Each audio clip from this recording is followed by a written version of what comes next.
Welcome back to Kids, Chaos, and Killer Campaigns, the podcast for marketers who are building brands while also building Lego towers, packing lunches, and negotiating with toddlers over snacks.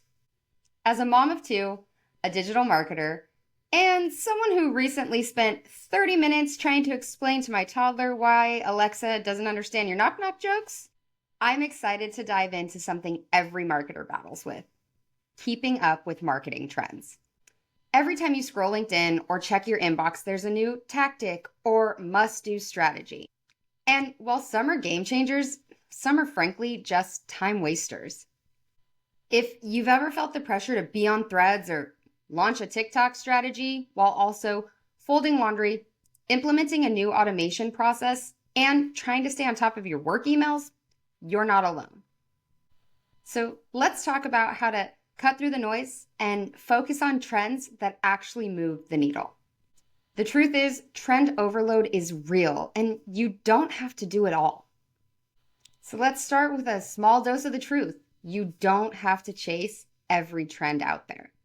I remember during the peak of the Reels craze, I was in the fitness industry at the time. I was trying to film a new Reel with a toddler screaming in the background about how her sister wouldn't share her banana when she had just finished the banana I'd given her for herself.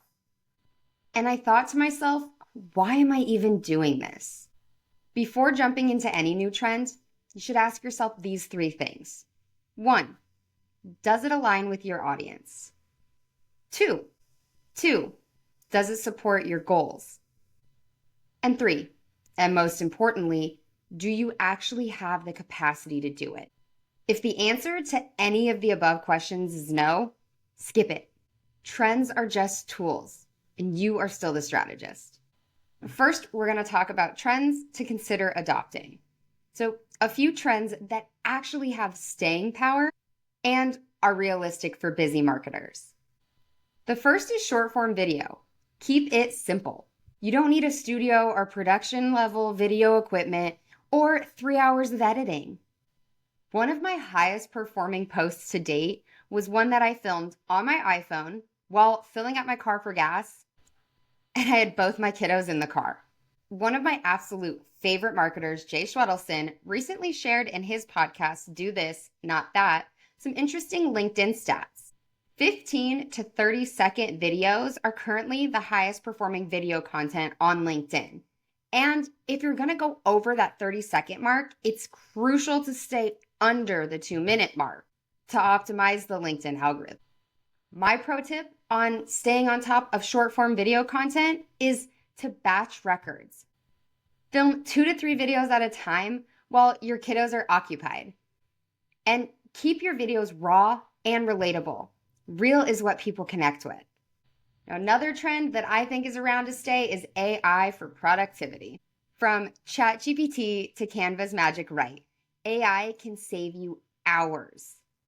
I've been able to leverage AI to help draft my campaign journeys and even to outline rough drafts of the emails themselves while my 3-year-old watches Bluey sitting next to me as I sip the cup of coffee that I reheated for the 3rd time that day. You could try using AI to draft subject lines, repurpose blog content into social posts, or brainstorm some hooks or CTA. Now, when leveraging AI, make sure you don't replace your voice. Just let it enhance it. You don't want to take out the human element of your content. You just want to use AI to speed up the productivity of your creativity. Now, the last trend that isn't going anywhere is first-party data and email marketing.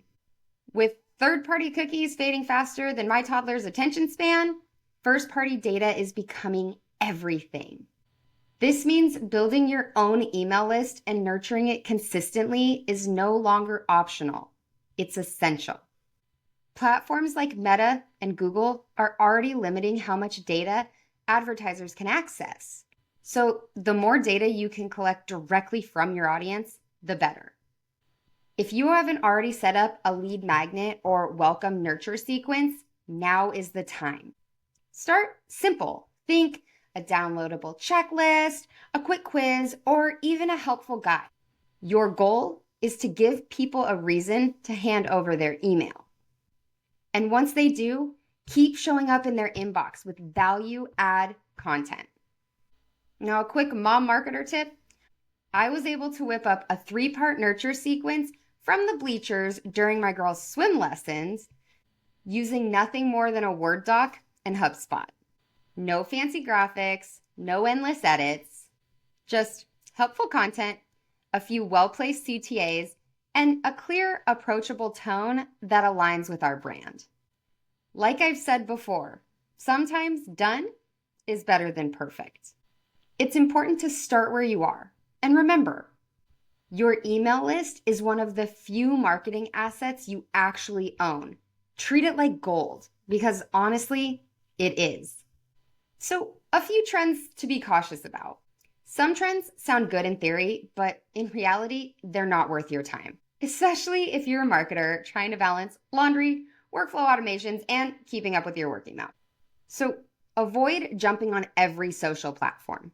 Not every platform is worth your energy. Threads, BeReal, Blue Sky, if your audience isn't there or your content doesn't fit the vibe, skip it. My recommendation is to focus on 1 to 2 channels and do them well. Once you've mastered those, you can always expand later. Another trend to avoid is obsessing over virality. Yes, going viral might feel amazing, but I'd rather have 100 qualified leads than 10,000 likes from people who will never buy from us. Focus on consistent value, not one-hit wonders when it comes to your content. And the last trend to avoid at all costs is over-automating the human touch. Automation feels awesome, and anyone who knows me knows I love a good workflow.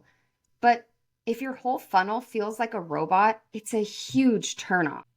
With AI taking over so much, people want that real human connection. So don't forget the importance of genuine connection when it comes to your content, your channels, your strategy. It could be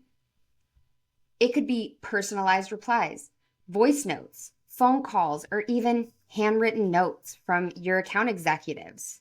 Trends will come and go, but your time, focus, and energy are limited, especially when you're balancing marketing strategy with toddler snack negotiations. So before you jump on the next big trend, it's important to make sure it's actually worth the chaos. So to recap, don't feel pressure to chase every trend. Be intentional with your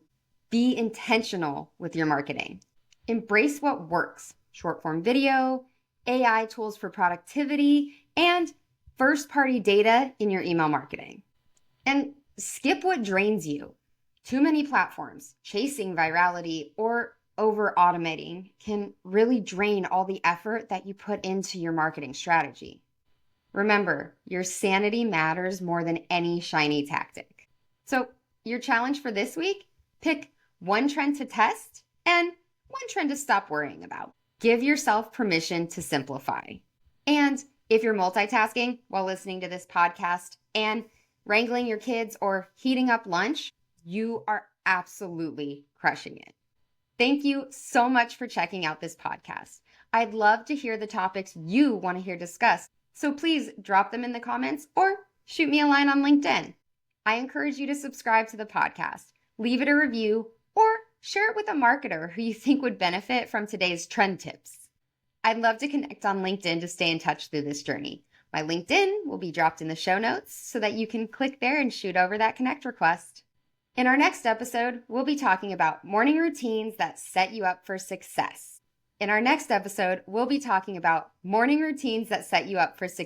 For both work and family life. In the meantime, enjoy the kids, enjoy the chaos, and I'm wishing you all killer campaigns.